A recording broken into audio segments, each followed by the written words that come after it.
Hello, I'm Susan Cole, And I'm Matthew Hodson.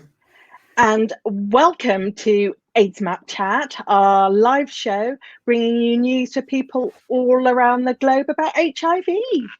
Yeah, it's our final show of this season, but we have a wonderful lineup of guests. We have one of my favorite people in all the world, who's Dr. Demetre Daskalakis. He's currently working at the CDC on their COVID response, but he will be head of HIV. We have the wonderful, now let me see if I can get this right, Her Royal Highness, Rebecca Antoinette Havilland de Havilland. Not bad, eh? She is a VIP with HIV. She's a wonderful trans activist. She is the brains behind Project Bootcamp at 50 16th Street. And not only that, we also have the incredible Dr. Shema Tariq. She's an HIV doctor and she's a feminist academic. And I can't wait to speak with her about the SWIFT study. Is that right? The Prime study. The Prime study. Oh, there are all these studies going on. I'm getting it wrong, but she's absolutely wonderful. And Susan will be talking with her about women's things later on.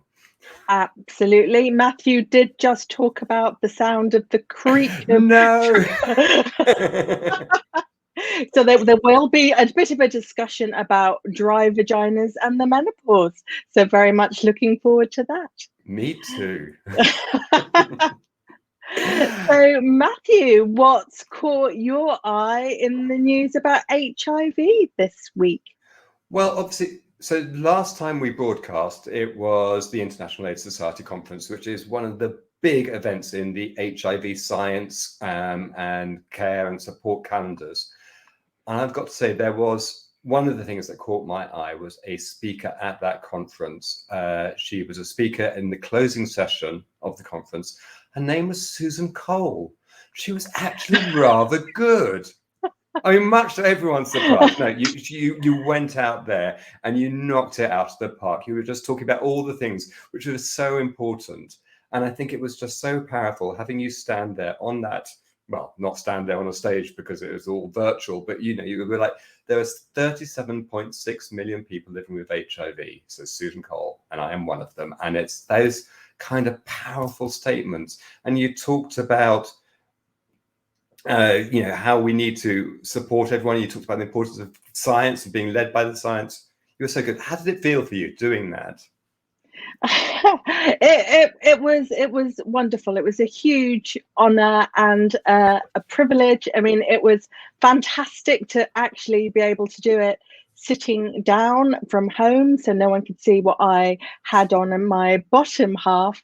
But in reality, it was really important to actually have the opportunity to stress about the impact of inequalities. And although we've seen such tremendous progress with science at the IAS conference, but unless everyone around the globe can benefit from that progress, we really can't celebrate, and we can't end AIDS until we end inequalities. So thank you very much, Matthew, for those very kind comments. And what else caught your eye at the conference? Well, I think that is like kind of really what it was about. It was looking at what still needs to be done if we're to end HIV, and absolutely getting rid of these inequalities which we face is vital to that. We've got really good data now about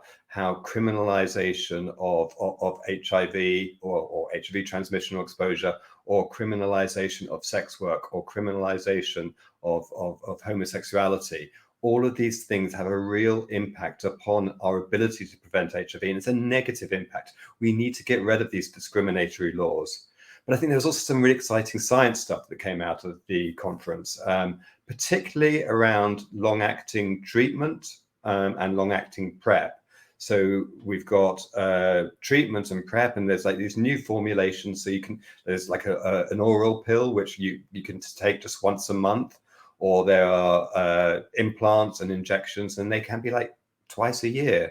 Now they're not complete therapies yet, so we're not at that point, and we don't know yet when these will be rolled out. I mean, I know that in the UK, we're kind of currently looking at it and seeing whether that's going to become part of our armory of prevention or treatment tools.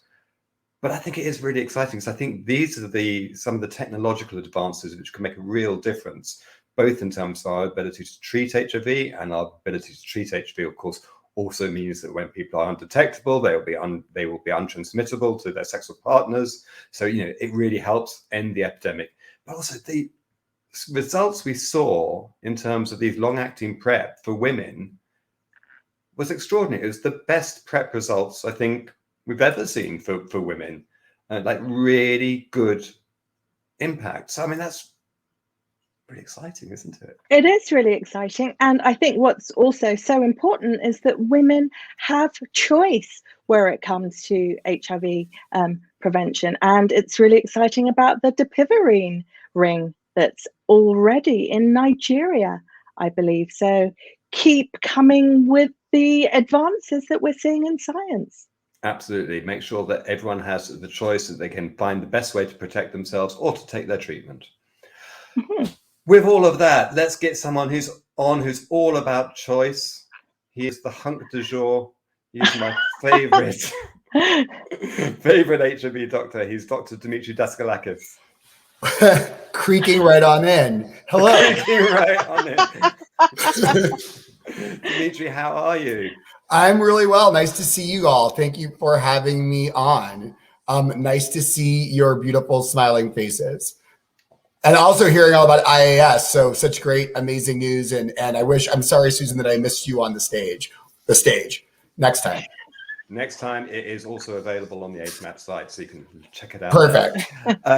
Now, Demetre, so you went over to the CDC to be head of HIV, but you've been seconded onto the COVID response now. Now, obviously, I think everywhere in the world, we're having some kind of challenges with people who are being reluctant to take up the vaccine, and even kind of getting quite angry about being told that it's good. And we've also seen, I think in the last week, the CDC updated their advice on mask wearing for people who are double vaccinated, because the Delta variant is that much more infectious than the previous variants we were seeing. But how do we communicate effectively when the story that the data is telling us changes? So I think the question about people's confidence in vaccine and the sort of role of being transparent with what we learn, I think it is actually two sides of the same coin. So I think that, what I've learned in the time, about 3 to 4 months that I've been working in the response, with the last 2 or 3 being focused on vaccine, is that the way that you improve confidence in both what your recommendations are, as well as sort of people's confidence in technology, is to really be as transparent as you possibly can with what you know. So I think that as we've seen, changes in the data, we're learning again, the Delta variant is different. It's the same virus, but it's different. But this is such a familiar environment for those of us who do HIV, because every couple of years, the whole game changes in HIV, and then we have to remessage. Think about like the moment where PrEP came out and all of a sudden our messaging about condoms changed, right? Everything becomes different. This is in fast forward. So it tends to require us being, very, very transparent, very open, and really trying to share the data that's ready to share, but not the data that may not be quite ready from the perspective of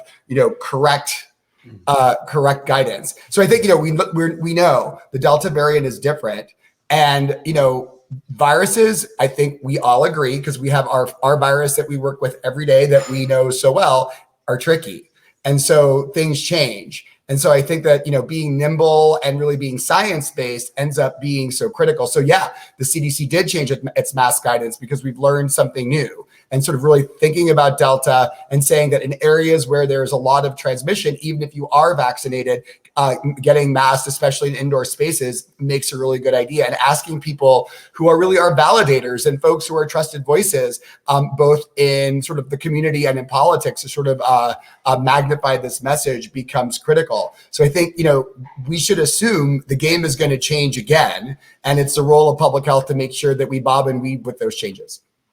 Absolutely, so important, that, isn't it? I find it kind of quite frustrating when people go, well, hold on, X many weeks ago you were saying something else. It's like, well, one, we may know more.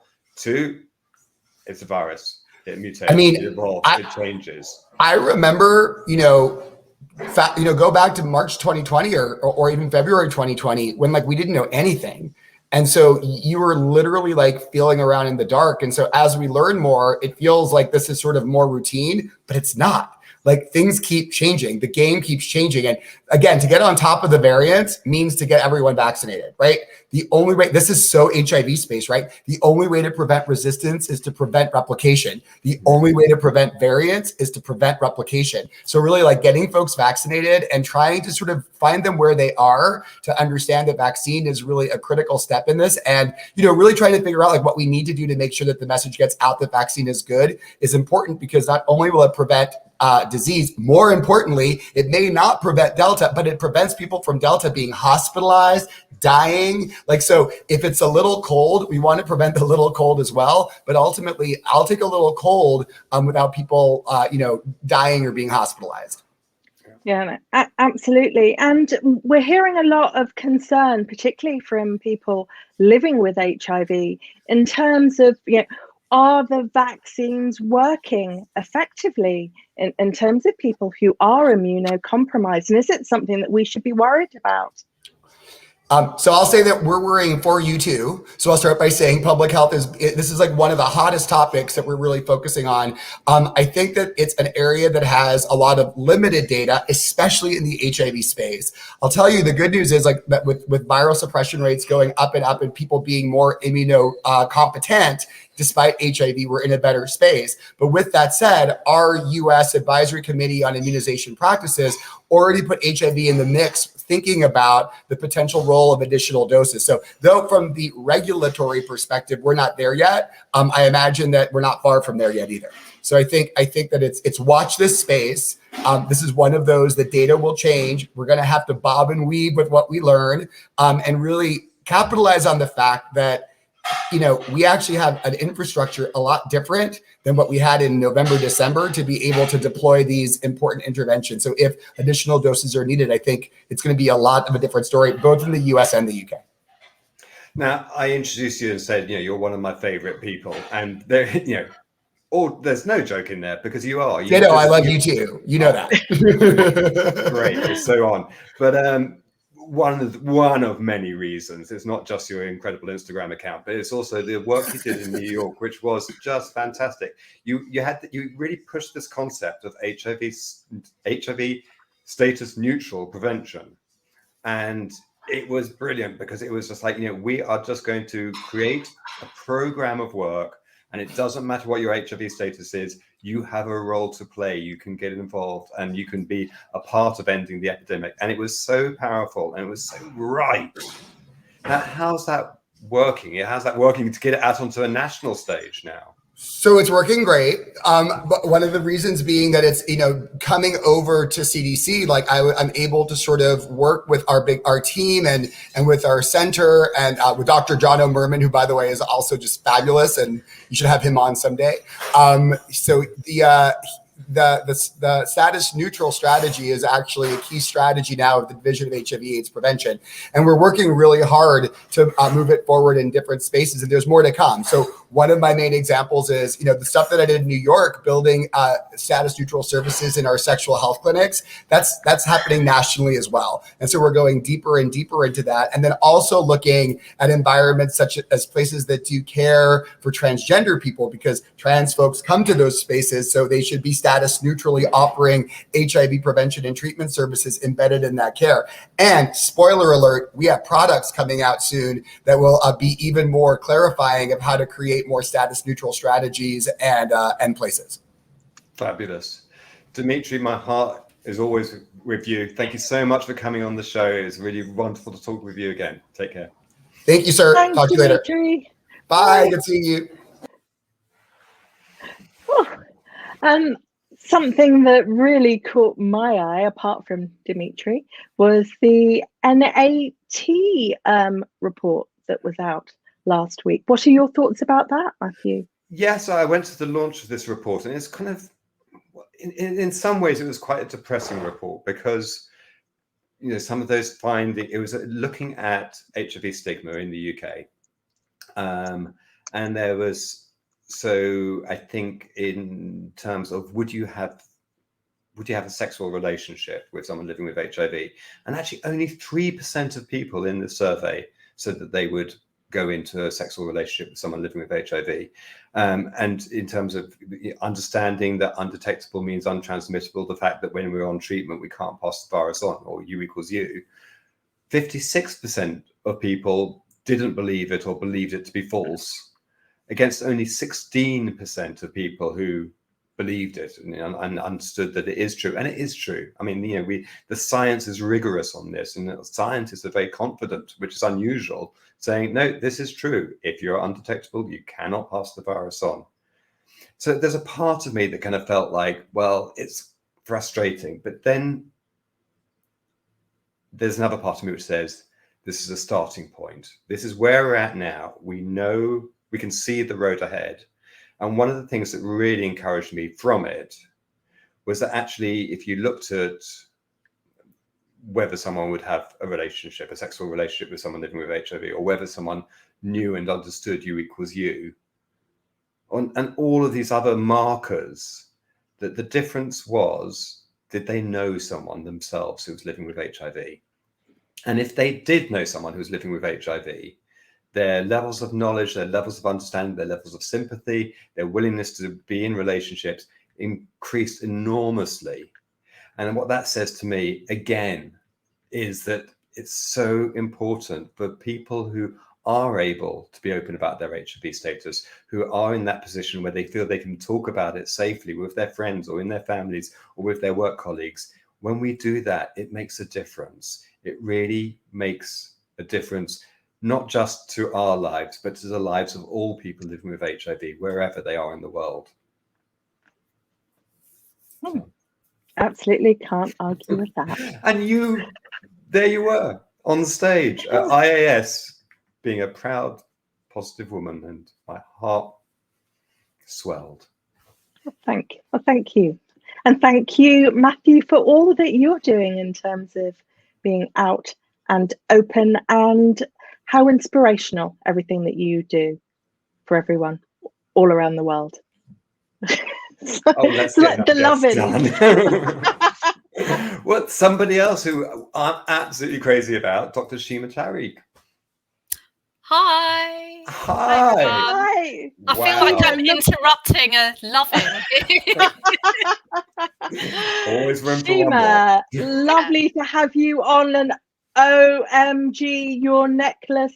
How fabulous is that? I put the biggest bit of Tatty Divine I own on in honor of your last episode of this season. So there we go. Thank you. Wonderful. It's all right, anytime. Shema, your study, oh my goodness, it's like the study that just keeps giving so much important information. It's one of my absolute favorites that's out there. But what do we know about women and the menopause? Do we experience it any differently to other women? That's a really, really good question. And I'm not sure I can answer that with the PRIME study. So in the PRIME study, we've only got women who are living with HIV. We don't have women without HIV to compare. So all I can tell you about is how women living with HIV experience the menopause. And in our study, we've shown that 1/3 of women living with HIV have severe menopausal symptoms. Very few women are actually taking any kind of medication for that. So less than 10% are taking HRT, and less than 5% are taking vaginal estrogen, which can be really beneficial. And we know from the PRIME study that symptoms are associated, so menopausal symptoms are associated with low mood, anxiety, poor engagement in care, lower adherence, reduced quality of life, on and on and on. So although I can't say with any kind of confidence that it's different for women living with HIV than it is for women without, I can definitely say that menopause is impacting women with HIV to a significant level. Yeah, absolutely. And what have you found in terms of ethnicity? Are women of colour living with HIV? Are we experiencing things differently? So we haven't found any evidence of any difference according to ethnicity and menopausal symptoms, but we did do an analysis led by Danny Solomon and Rageshri, who's also been one of your guests, where we looked specifically at ethnicity. And what we did find is that women from racially minoritized groups, especially Black women, were more likely to report being psychologically distressed, were much more likely to be living in poverty, despite being better educated, and this is compared to white British women. And despite having high levels of psychological distress, they were less likely to be on antidepressants and less likely to have been diagnosed with a mental health condition. So if you put that all together, that reflects what we know in the general population, is that people from minoritized communities are less likely to be accessing mental health care, to be getting good mental health care. And I think that's actually one of the most important papers that has come out of the PRIME study.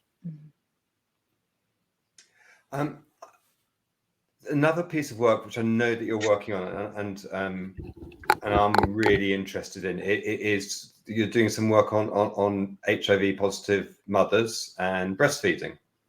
And it's one of those questions that people keep on asking, because obviously we talk about U equals U, undetectable means untransmittable. But then if we're like kind of really explaining it, we're saying, well, it's, you know, less undetectable, less than 200 copies per milliliter. That's what was used in the studies. And we're talking about sexual transmission. But there's different questions and concerns about breastfeeding and whether that's still a possible route of transmission if the woman, even if the mother is undetectable. What advice do you give, or what conversations do you have with expectant mothers who are living with HIV about breastfeeding? I think you've hit the nail on the head. It's about having a conversation, supporting a woman's decision and recognizing that women will do what's best for them and for their families if they're armed with the right information. So you're right, U equals U, undetectable equals untransmissible, only applies to sexual transmission. It does not apply to breastfeeding. So in the studies that have been done, even in the context of being on antiretroviral therapy, there are a few transmissions through breastfeeding. So the risk is probably between 1% to 3%, which is low. So without treatment, you're looking at 25%. I think you have to have an open conversation with women and let them make that decision. So you say, look, you know, if you take treatment and you adhere to treatment, your risk of transmission to the baby is very low. It's between 1% to 3%, but it's not zero. The only way of avoiding transmission completely is through formula feeding, and then start the ball rolling. And a woman may decide that there are all sorts of other beneficial impacts of breastfeeding. There's a whole host of really good things that happen through breastfeeding, including bonding with your child and just personal enjoyment. And so if a woman really feels that that's the right decision for her and her baby, then it's up to us to help her minimize those risks of transmission and give her that advice. And that study you were talking about, Nourish UK, which I'll put a link on in my Twitter afterwards, is the first study in years to be done in the UK looking at how women make these decisions about infant feeding. And so they'll be producing loads of amazing videos that women can access as sort of information and support resources. Wonderful. I mean, I'm very conscious that many of our viewers are living in other parts of the world where the guidance might be significantly different. What would you say, Shema, in relation to that? I mean, that, Susan, really points to the complexity of infant feeding, and no wonder women find this so confusing. So we know in countries where there isn't access to safe and affordable infant formula feed, so there might not be good enough access to water, there might not be consistent access to formula feed. In that case, it is safer to breastfeed because the risk of a child not having adequate nutrition or being fed with contaminated water is much greater than the risk of, even if they acquire HIV, the risk of actually living with HIV. So it does depend on where you are, and that really highlights the sort of inequalities around the world still that exist when it comes to living with HIV. Shema, so fantastic to have you on the show. Thank you so much for coming on. Great, thank you. Nice to see you both. Bye. Thanks very much, Shema. Bye. We always come back to it, isn't it? When we're talking about things where you can't eliminate the risk, and we're talking about harm reduction, whether it's talking about HIV or COVID, and it's just give people the information and make sure that they are informed, equipped, and empowered, and they will be equipped to make the right decisions for themselves. And we also have to recognize that one person's choice, given the same information, may be different from another person's choice. And that's fine, because we all have different motivations. Absolutely. Really powerful stuff there. I really love that. I agree with you. Gosh, I'm agreeing with you so much today. What is going on? And I'm talking about women's stuff as well. So, good God. Anyway, let's get our last guest on. She is Her Royal Highness Rebecca Antoinette Talon de Havilland. Hello. Hello. Hi. How are you? Well done, Hi. Matthew. Well done. You did well. I've said it twice. I know. So wonderful to have you on. Rebecca and I worked together about 20 years ago at the UK Coalition Yeah. of People Living with HIV. So, oh my goodness, it's incredible to have you. And Rebecca, I mean, you were diagnosed at a time when there wasn't effective treatment. Did you actually think that you would be with us today as fabulous as you are? Absolutely not. And it's thank you for that. And it's so true. And sometimes even when I speak and I kind of bring up the AIDS word, people kind of go, oh no. But when I was actually diagnosed, I was given an AIDS diagnosis. I was given under, I'd be lucky if it lasted 2 years. That was back in 1987. And yeah, it was scary stuff, because that year for me, it was being publicized, like tombstones falling out of the sky and all of this. And even some kind of very good friends of mine, like that would have been in the public eye, one in particular, like had passed away from it. And then to actually be told that you've got this AIDS and that you're 2 years, it was my world stopped. The only thing I can say is my world stopped and ended that day. And I never got that back over the years. It's just like, you just don't know where to go with it. There was no such thing as internet. There was nothing. There was no one to turn to. There was people didn't know, where it was going to take you. You were just told you were going to die, and to tell your nearest and dearest, it was pretty horrendous, because for me, the only reason I found out was I had to have an AIDS test, because I was going for lower surgery because I'm a trans woman, and anybody that was going for any surgeries back then, it was compulsory to have this. I genuinely thought that there's no way I'm going to have this, To me, it was like you had to have had really kind of weird sex, or it came from, this couldn't happen to me, So when you're told that, it's pretty full on. It's pretty full on. You've gone on. Obviously, you're here now and you're flourishing. And again, I'm going to talk about someone's Instagram account. But I mean, oh my God, it's like a Vogue annual. Your Instagram. I mean, it's just so much glamour and beauty. And I think you're really pretty inspirational to a lot of young trans people, because you're a fighter. You're still here, looking fantastic, and that's kind of a part of it. And you're doing work kind of around. Look, Yeah. Project Boot Camp. Tell us about that. Yeah. Well, that came from also, one thing that people forget too is, there is a lot of stigma, but the worst stigma for me is always self-stigma. So I mean, I kind of got very ill in 2013, where I kind of was given a diagnosis again that had a very short time to live, and then I managed to fight back. But I remember saying to myself, if I do kind of get undetectable again, I'm going to come out of the shadows, and I'm going to speak about this. But I was a lot of hospital appointments and around gender clinics I had to go, being transgender, and I just saw how a lot of transgender women were being treated so badly. And I realized that I'm a hair and makeup artist, a stylist, and I thought I could help sort out some of this stuff. And it started off very small. But then after doing my first boot camp, trans boot camp, I realized too that there was a lot of poverty within the trans community. And then I kind of did a bit of research and found out that 80% of trans women that catch HIV today are trans women of color.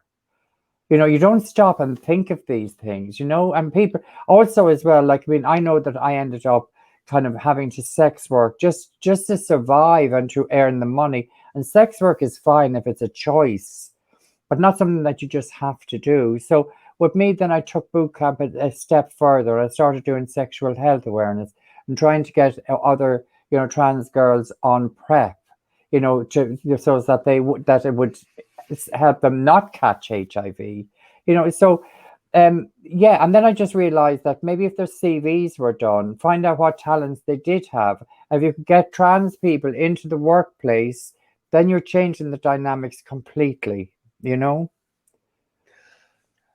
We've run out of time, and it's really frustrating because there's so much more I want to talk to you about all of this. But thank you so much for all the work that you do. I know how much it means to so many people, and I think it's so important. I mean, and I love what you just said, because it ties in with what Susan was talking about at the IAS conference. It's about communities which are often discriminated against or marginalized, and we've got to also talk about the intersection of these marginalizations. So Black trans women are going to be doubly marginalized, and therefore we need to really pay attention to their needs, and that is how we will end this epidemic. And I'm also just quickly, I'm also starting one in Ireland too, in Dublin, because I think it's really important that we do these things.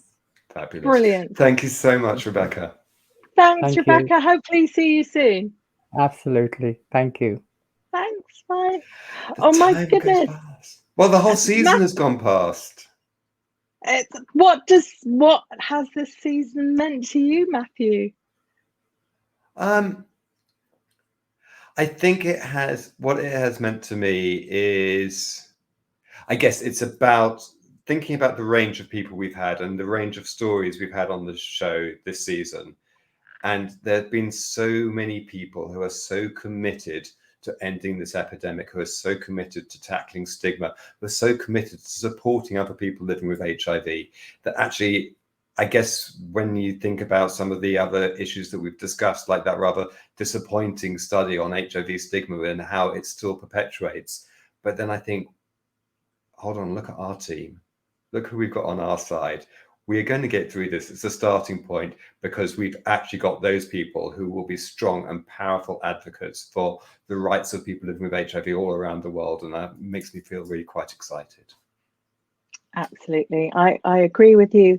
And I think it's so important that people living with HIV are very much at the heart of this response, not as case studies, but central to everything that we do. Nothing about us without us, essentially. Absolutely. And that's it. That's all we have time for, as they say. Oh, so this is the final episode of this season. We might be back for another season. We haven't confirmed that yet. So just watch this space. We will talk about it if we can. I would like to thank all the crew at Disruptive. I'd like to thank our wonderful guests, Demetre, Rebecca, and Shema this week, and our sponsors, Lloyd's Pharmacy and Theratech. Thank you all so much, and hopefully see you soon when we're back. Take care. Take care. Bye.